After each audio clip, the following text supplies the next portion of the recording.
Just 2 days after that hearing on Capitol Hill, a Title VI complaint was filed with the Office for Civil Rights at the Department of Education against UNC over alleged incidents of anti-Semitism.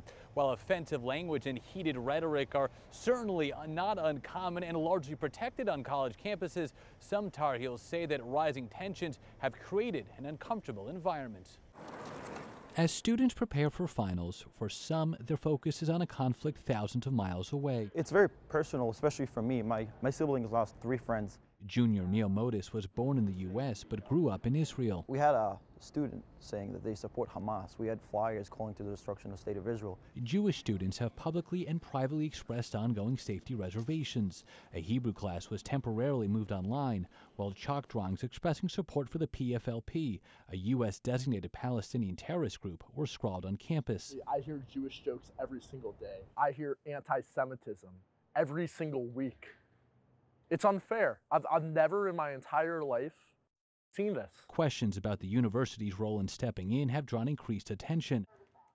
On October 12th, there was a rally in support of Palestine in front of the Wilson Library, with a since-deleted social media post promoting the gathering drawing a sharp rebuke from Senator Ted Budd. Less than 1 week after the attack, a pro-Palestinian group used a photo of paragliders to advertise a protest. To be clear, Hamas terrorists used paragliders to attack innocent young people at a music festival and then hunted them down.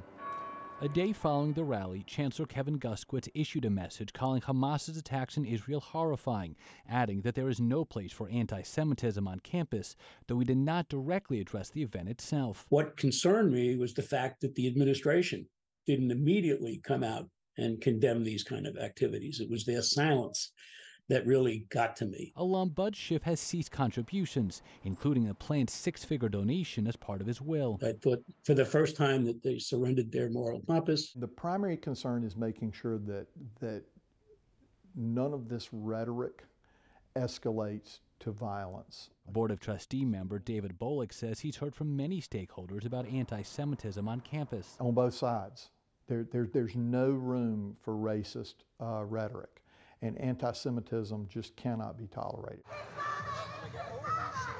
Video shared with ABC 11 by the advocacy group North Carolina Coalition for Israel showed protesters on campus using a term referenced during last week's hearing on Capitol Hill about anti-Semitism on college campuses. Generally speaking, if students are chanting Intifada, Intifada, there's only one solution, Intifada revolution.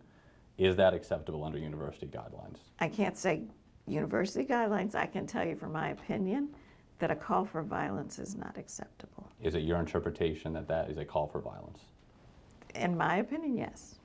An event 2 weeks ago has led to an internal university review after an invited speaker made inflammatory remarks regarding the October 7th attacks. In a statement, the chancellor wrote that the language did not align with the values of our university community, adding the dean of the College of Arts and Sciences is reviewing the practices and policies for how panels are organized and how we support free speech, and also hosts events that encourage respectful debate rather than hate. We don't always have say over who's invited because it is a public institution, but it's not something that we condone. Vice Provost Dr. Leah Cox highlighted efforts to engage in outreach with the Jewish community, sharing plans for more training to combat anti-Semitism, Islamophobia, and other forms of discrimination. And are looking at focusing on some courses in this upcoming spring that will look at how do we confront anti-Semitism.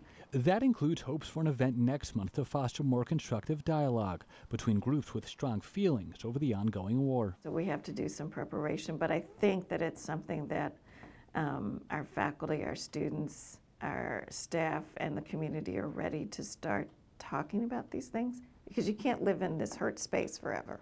The school emphasizes resources, including its counseling center and employee assistance program, are available, vowing it can and will do more to address these issues. In Chapel Hill, I'm Michael Perchik, ABC 11 Eyewitness News.